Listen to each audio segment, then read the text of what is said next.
Uşaqlar Dünyası təqdim edir. Məstanə Sadiqiyəm və bu gün Azərbaycanın ən gözəl nağıllarının biri, faydalı məsləhəti sizə oxuyacağam. Bir kənddə Əhməd adında cavan oğlan var idi. Əhmədin atası çoldan, çostan qırıb satmağa bir təhər ailəni dolandırırdı. Aylar dolanır, illər keçir. Əhməd 18 yaşına çatır. Ata-anası onu qonşularından olan oxumuş bir qızı ilə evləndirirlər. Günlərin birində Əhmədlə arvadının sözü çəp gəlir. Qız ərinə deyir, mən səndən üstəyəm, çünki oxuyub yazmağı bacarıram. Bu söz Əhmədə toxunur. Odur ki, hazırlıq görüb uzaq bir şəhərə oxumağa gedir.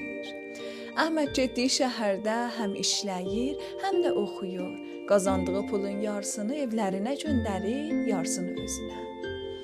Bir neçə il oxuduqdan sonra qayıdıb evlərinə gəlir. Əhməd yolda bir kişiyə rast olur. Onunla söhbət eləyə-eləyə bir xeyləh gəlib böyük bir kəndə çatır. Kişi Əhmədə deyir, oğul, indi sən oxuyub savadlı adam olmusan. De görüm, qeyz ilə bir iş görmək istəsən, əvvəlcə nə etmək lazımdır? Əhməd kişinin sualına cavab vermək üçün nə qədər söz deyirsə, heç biri düzü olmur. Axırda yalvarır ki, nə istəyirsən verim, o sözü mənə de. Kişi deyir, bir il mənim yanımda qal, əkinimə bax, bağ-bağçama kömək elə. Gedəndə zəhmət həqqi sənə 1000 tümən pul verim. Sonra da baxarıq, mümkün olsa bəlkə o sözü dedim. Əhməd fikirləşir ki, onsuz da evə əli boş gedirəm. Elə yaxşıdır ki, qalım, bir il işləyim. 1000 tüməni alım, evə aparım. Bəli. Əhməd burada işləməkdən sonra kişinin gələri həmin il 2-3 qat artırır. İlin axırı gələndə Əhməd deyir, təklifim nədir? Cifi dedi, oğul, sənin işlədiyin müddətdə mənim gəlirim günü-gündən artırdı. Odur ki, mən istəyirəm, bir ildə yanımda işləyəsən. Bu dəfə gedəndə 2000 tümən verim. Əhməd götür-qoy eləyir ki, elə az pula gedincə qalım əlavə 2000-i də alım, odur ki, razı olur və qalır. Aradan xeyli keçir, vaxt tamam olur.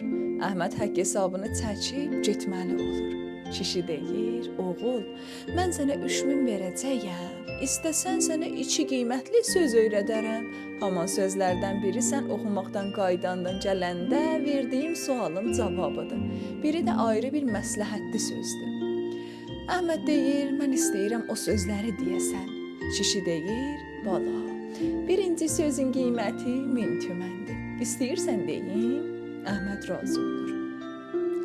Kişi deyir, qeyz ilə bir iş görmək istəsən, əvvəlcə biraz səbr elə, sonra gör. Əhməd deyir, elə bu?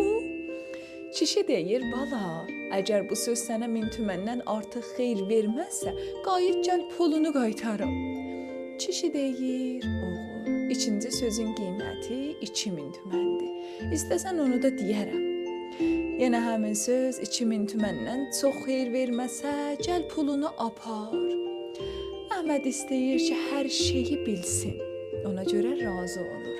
Kişi dedi, bala, tanımadığın adamla yola getsən, məbada karvan yolundan kənara çıxasan. Əhməd bu sözə lap pərt oldu. Öz-özünə dedi, burada nə var ki, mən 2000 tümən verdim. Kişi gətirib Əhmədə 2 yağlı çörək verdi. Birini yaylığını bağlayıb cibinə qoydu, o birini də açıq verdi. Özünü də tapşırdı ki, yolda acıb yesən, əlindəki çörəyi yeyərsən. Yaylığa bağladığımı evdə kəsib, arvadınla yarı bölərsən. Əhməd kişidən razılıq eləyib, başladı evinə qayıtmağa. Yolda 2 nabələt adama rast gəldi. Onlardan biri dərviş, o birisi də piyadə züvvar idi. Əhməd bu adamlarla xeylə söhbət eləyə-eləyə getdi. Gəlib bir yerdə 2 yolun ayrıncına çatdı. Yolun bir karvan yoluydu, adamlar hey gedib gəlirdilər. O birisi də meşənin içindən gedən sərin kölgəli bir yol idi. Dərviş dedi, gəlin ki, bu sərin yoldan gedək. Kişinin sözü Əhmədin yadına düşdü. Odur ki onlardan ayrılıb karvan yolu ilə getdi. Səhər açıldı. Əhməd gördü karvan yolunun kənarında bir daşın üstündə dünən gördüyü zavar ayaq yalın, başı açıq oturub ağlayır.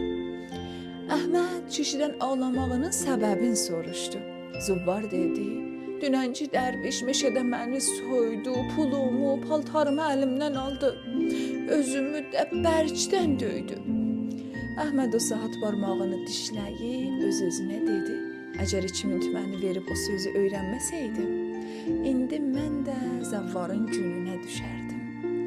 Əhməd 3 gün 3 gecə yol gedib çatdı evlərinə. Pəncərədən boylanıb gördü ki, arvadının dizinin üstündə bir cavan oğlan uzanıb. Əhməd xəncərini sıyırıb istədi arvadını öldürsün. Sonra kişinin sözü yadına düşdü.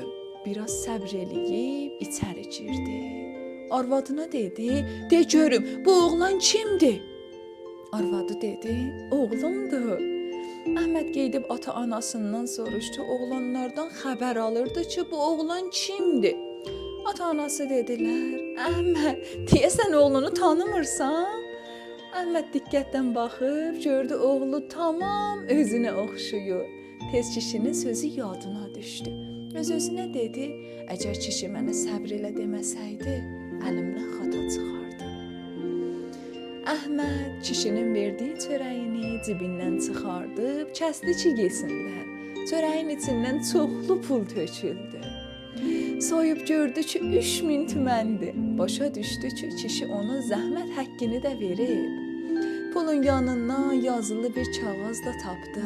Kağızı oxudu, gördü kişi yazıb ki, "Oğul, Əhməd, nəsihətlərimi yadından çıxartma." Əhməd kişidən çox razı qalıb, gətirdiyi pullarla ailəsini, ana, atasını dolandırıb xoş gün keçirdilər. Siz də bəyəndiyiniz ən gözəl kitablardan, nağıllardan, oyunlardan və şeirlərdən video çəkib və bizə göndərin ki, həm öz adınıza bizim kanalımızda yayılsın, həm də bizdən hədiyyə alın.